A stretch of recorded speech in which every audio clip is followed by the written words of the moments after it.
stunning statement today, or what? I mean, it caught everyone off guard and threw the Jeffrey Epstein scandal right back into the spotlight. Because for the first time, she spoke publicly about the convicted sex offender and denied having any type of relationship with him. I never been friends with Epstein. Donald and I were invited to the same parties as Epstein from time to time, since overlapping in social circles is common in New York City and Palm Beach.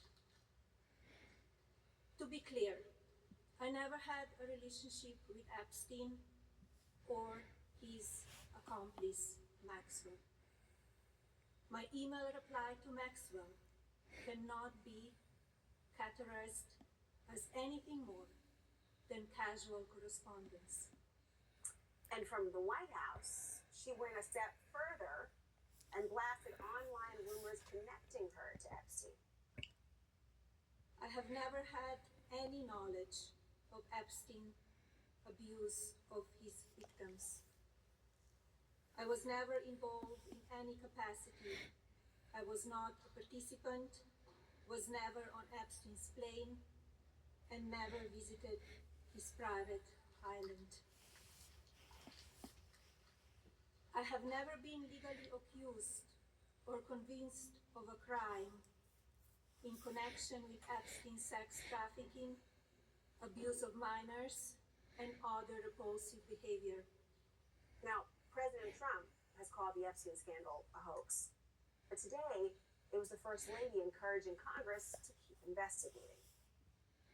I call on Congress to provide the women who have been victimized by Epstein with a public hearing specifically centered around the survivors.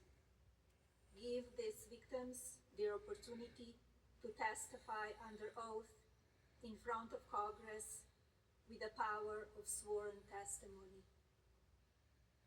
I want to bring in one of those investigators now, New Mexico Democratic Congresswoman Melania Trump. She sits on the House Oversight Committee. Congresswoman, thank you. First, I have to ask, because I think many people who are watching today were thinking, what triggered this? What was the event that precipitated this statement? What is going on as to the why now? What did you make of this statement by the First Lady? A rare one at that. I mean, the whole thing is so bizarre. From day one, the entire thing has been so bizarre with Donald Trump and his entire constellation of associates, including his wife and the Epstein scandal.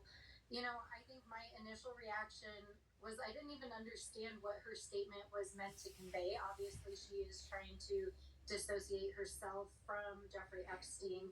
And yet, people are still wondering the underlying question of why now, and whether this has triggered your committee to want to hear more from her. Has your committee ever wanted to hear her testimony? And do you think that she expects this to be in lieu of that? I mean, in all of our conversations within the committee, there has never been a moment in which we, in any of the conversations I've been in, have called for Melania to testify. But certainly, we would like her husband, to testify in front of the committee. And I think Democrats on the committee have been very clear about that. You know, Congresswoman, hold on. Even with conversations, I want to hear your two things, but even when there were conversations around having a former First Lady and Secretary of State and Senator Hillary Clinton testify, there were never discussions, even among your other colleagues, about having the current First Lady testify? Not in conversations that I've been in. I mean, certainly, I will say this. The committee wants to hear from anybody who has information about Epstein, but her name is not at the top of the list. There is a whole list of perpetrators who committed crimes against women and girls. There's a whole list of co-conspirators. There's Donald Trump, who's named by Jane Doe in the files. She was not at the top of the list that we were currently looking at deposing. And so I think this makes her statement all the more strange. The First Lady did call on Congress to let survivors testify in public under oath, but some survivors did push back, saying they have, quote, already shown extraordinary courage by coming forward, filing reports, and giving in testimony, asking more of them now is a deflection of responsibility, not justice. Congresswoman, do you agree with them? You know, I'll just say this. I was actually on a call with the survivors just moments after she gave that statement.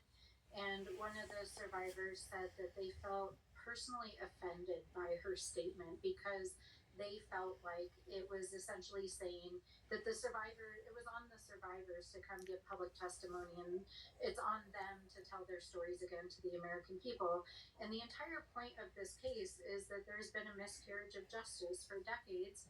The U.S. Department of Justice has failed to investigate and to prosecute these cases. We've called for public hearings hundreds of times. We've asked for Comer to bring the Attorney General in front of the committee. He has yet to produce former AG Pam Bondi, who's now trying to get out of it. We want to hear from Todd Blanche. We want to hear from anyone who's been involved in covering up this case. I think that what the survivors are trying to say here is we gave sworn statements. We talked to the FBI. We lived our trauma to see these individuals prosecuted who committed crimes against us. And so they want to see prosecutions. They want to see the Epstein files turned into Epstein files. And while we appreciate that the First Lady is weighing in and asking for public hearings, absolutely, we need public hearings. But the people that we need in front of the committee, if the survivors would like to testify publicly, absolutely, we want to hear their stories. But many of them don't want to testify publicly. They've already told their stories to law enforcement. We want to hear from the law enforcement who have yet to prosecute these cases. Whom she did not mention in her statement today. Congresswoman Melanie Sansbury, thank you. Thank you so much.